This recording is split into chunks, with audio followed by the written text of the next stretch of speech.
درود شنوندگان گرامی، گفتارمان را از سلسله خوانش ادبی آغاز می‌نماییم.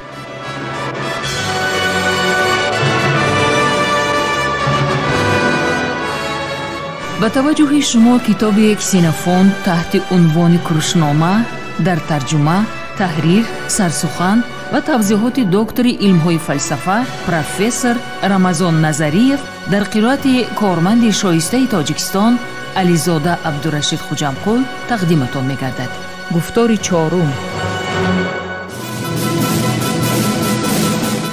سلسله مذکور با هدایت و دستگیری اساسگزار صلح و وحدت ملی پیشوای ملت پرزیدنت جمهوری تاجیکستان محترم امامعلی رحمان به چاپ رسید.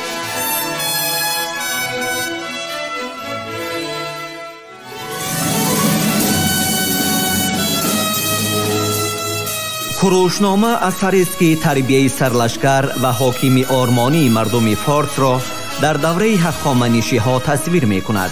آن همچون رمانی تاریخی، ترجمه حالی و دستورنامه اداره‌کنی و راهبری تعبیر می‌شود. در آن در برابر هنرهای جنگی و لشکرکشی و صنعت جنگ و محاربه‌ها، همچنین دستورهای سیاسی و اخلاقی در آمیزش با قصه‌های مردمی، ترجمه حالی و تخیلات بدیعی تصویر می‌یابد که اکثر آنها در دایره طبقه برگزیده افین صورت گرفته است. همچنین کروشنامه درباره خصلت و سیرت کوروش بزرگ معلومات می‌دهد. کتاب یکم، باب دوم.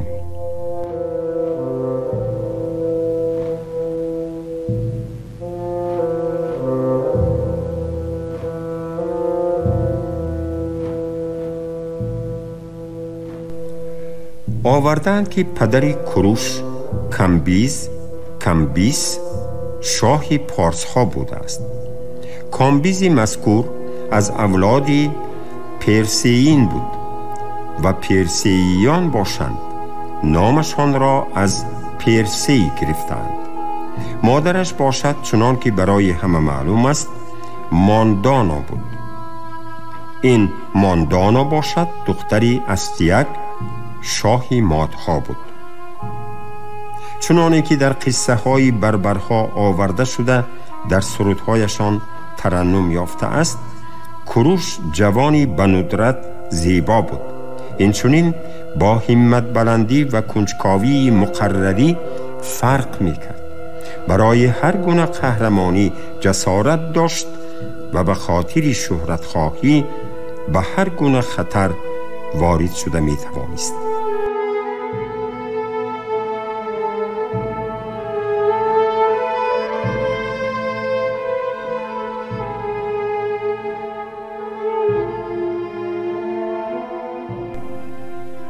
چنانه که قصه کرده اند جسم و نفس او نیز چنین بودند. او مطابق به قانونهای پارس ها که از قانونهای تمام دولتهای دیگر خیلی فرق می کند تربیه یافته است. مغز گپ در آن است که اکثریت دولتها برای پدر و مادران در تربیه فرزندانشان آزادی کامل داده بودند و حتی شهروندان کلانسال امکانیت از سر گذرانیدن حیاتی کاملا مستقل را کسب نمودند.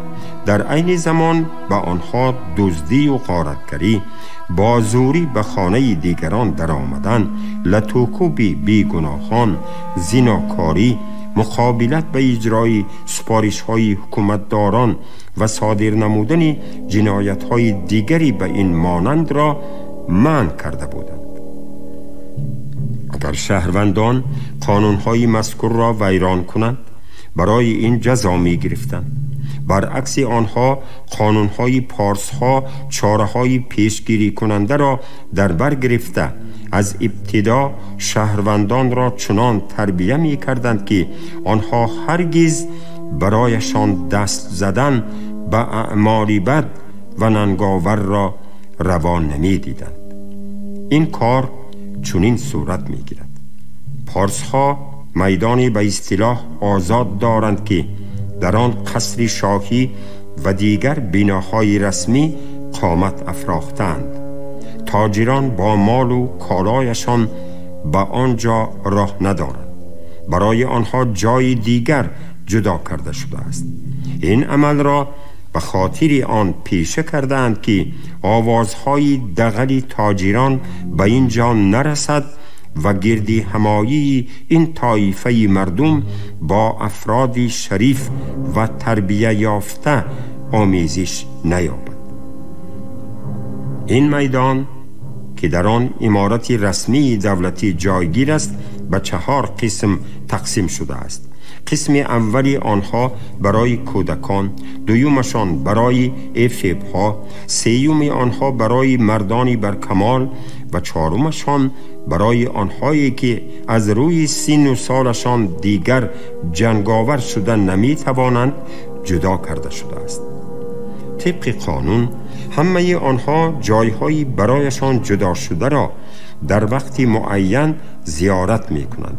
کودکان و کلانسالان صبح بر وقت، پیران سالان در وقتی برایشان موافق به استثنای روزهای حتمی که حضورشان تقاضا کرده می شود. افیب ها در اینجا شبها در نزد بناهای رسمی با سلاح‌های سبک پاسبانی می کنند.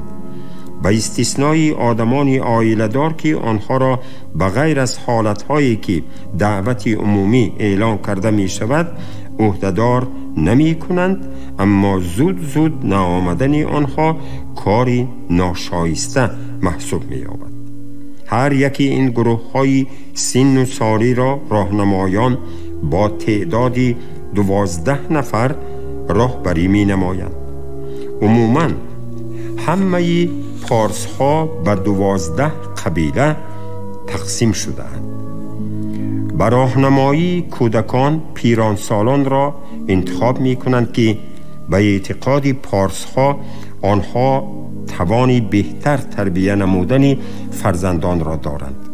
راهنمایان افیب ها باشند از میان مردانی برکمال انتخاب می شوند که باز هم به عقیده پارس ها قادرند که خصلت های عالی آنها را تربیت دهند.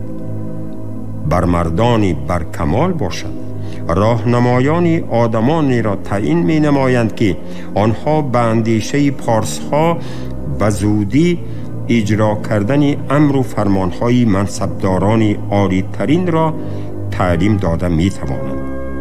کهنسالان نیز راهنمایانی دارند که نظارت می برند تا که آنها نیز وظیفه و قرضهایشان را طبق مقررات قبول شده به اجرا رسانند.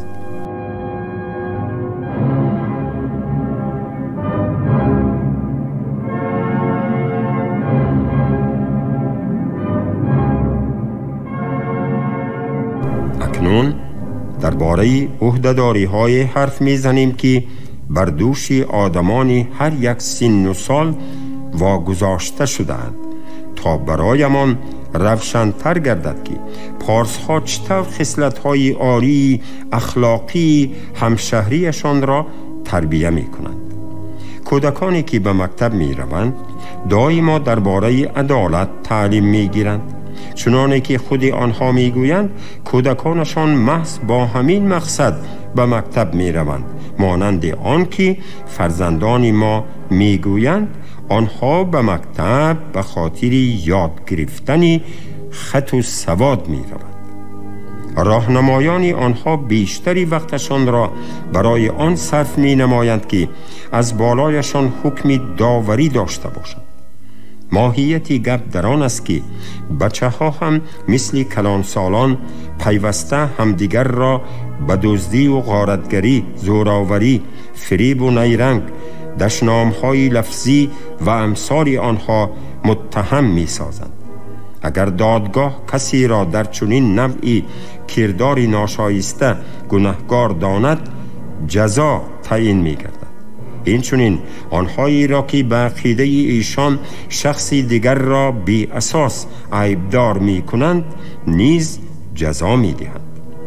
پارس ها این چنین گناهکاری را به دادگاه می کشند که به شرافت او آدمان بیشتر نسبت به همدیگر نفرت پیدا می کنند اما کمتر به جزا گرفتار می شود.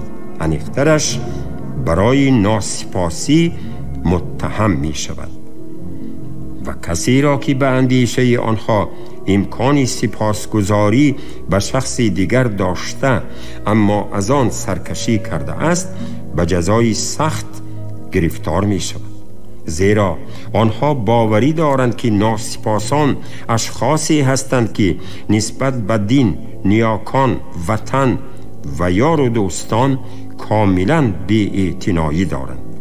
نقص ناسپاسی به اندیشه آنها از همه بیشتر در بیشرمی است. آن بزرگترین نقصان سببگاری همه دیگر نقصان هاست. آنها به کودکان هم اخلاق تعلیم می دهند. کودکان مشاهده می کنند که کلانسالان هر روز چگونه رفتاری حمیده و شایسته صادر می نمایند و آن به تربیه پایه های اخلاقی آنها خوب مساعدت می کند. به بچه ها این چنین تعلیم می دهند که به راهنمایان اطاعت داشته باشند و در اینجا عبرت کلانسالان که سپارش های راهنمایان را صافدلانه به جا می آورند اهمیت مخصوص پیدا می کند.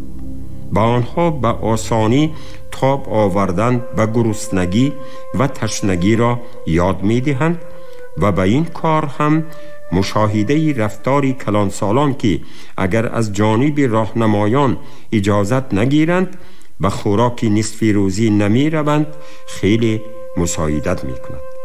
برای تربیه درست این چنین مهم است که به کودکان نه مادرشان بلکه آموزگاران غذا دهند و آن هم هنگامی است که اگر برای آن راهنمایان اشاره نمایند. کودکان از خانه نان و کلچه همه آن چیزی را می آورند که آن را با نان و رستنی هیل می خورند. آنها اینچنین برای آبنوشی همراهشان کوزه ها را می آورند تا که با آن از دریا آب گرفته هنگام ضرورت تشنگیشان را شکنند. و غیر از این آنها تیرپرانی از کمان و نیزه پرتایی را می آموزند. با این کارها پسر بچگانی تا سن 16-17 ساله مشغول شده سپس به گروهی سن و سالی افیب ها می گذرند.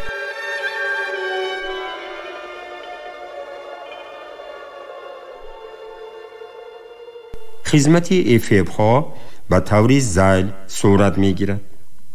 از آوان کودکی گذشته ایشان 10 سال در نزد بناهای دولتی چطوری که در بالا ذکر نمودیم پاسبانی می کنند. این کار به خاطر امنیت دولت و تربیه خلقشان صورت می گیرد. پارس ها بر این نظرند که جوانان این سن و سال نسبت به خودشان توجه بیشتر را تقاضا دارند و در دوام روز افیب ها در حالی که اگر در اجرا نمودن یگان کار دولتی به آنها احتیاج پیدا گردد خیشتن را در اختیار راهنمایان وامی گذارند. هنگام ضرورت همه آنها را در نزدیکی بناهای دولتی دریافتن ممکن است. وقتی که شاه به شکار می براید و این کار ماهی چند مراتبه برگزار می گردد نصف پاسبانان را همراه خود می برد. آنهایی که همراه شاه به صحرا سفر می کنند باید با خود کمان و در پهلوی تیردان آن شمشیر در غیلاف یا تبرزین و علاوه بر این سپری از سیم بافته و 2 نیزه که یکی از آنها برای بدوری پرتافتن و دومی آن اگر لازم شود برای جنگ تن به تن به کار می رود داشته باشد.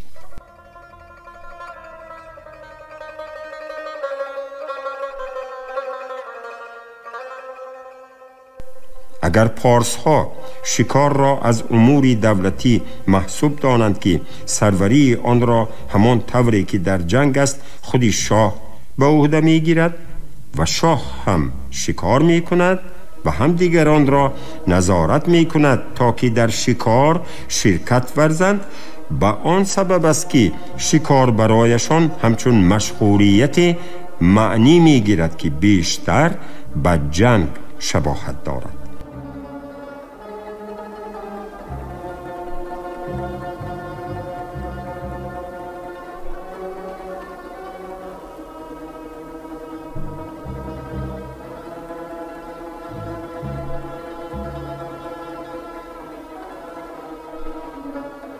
شکار عادتی بر وقت از خواب خیستن، به سرمای و گرما تاب آوردن، آب و تاب یافتن بدن را در دویدن و راهپیمایی تولید می سازد.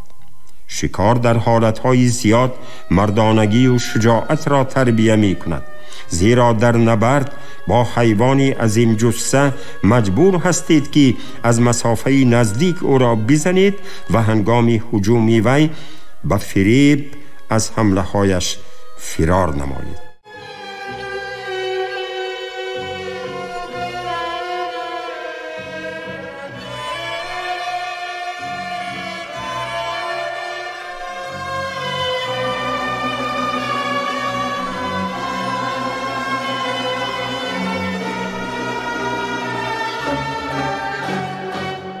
از اینجا معین نمودن چنین مطلب کاری سهل نیست که در امور حربی چیزی هست که آن در شکار وجود داشته باشد.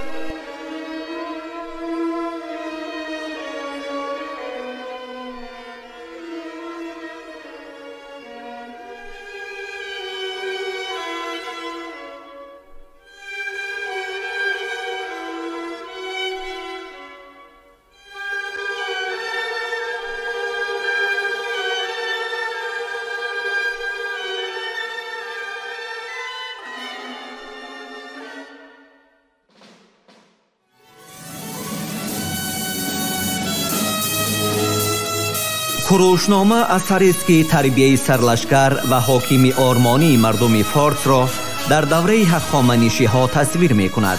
آن همچون رمن تاریخی، ترجمه حالی و دستورنامه اداره‌کنی و راهبری تعبیر می‌شود. در آن در برابر هنرهای جنگی و لشکرکشی و صنعت جنگ و محاربه‌ها، همچنین دستورهای سیاسی و اخلاقی در آمیزش با قصه های مردمی، ترجمه حالی و تخیلات بدیعی تصویر می‌یابد که اکثر آنها در دایره طبقه برگزیده افینا صورت گرفته است. همچنین کروشنامه درباره خصلت و سیرت کوروش بزرگ معلومات می‌دهد.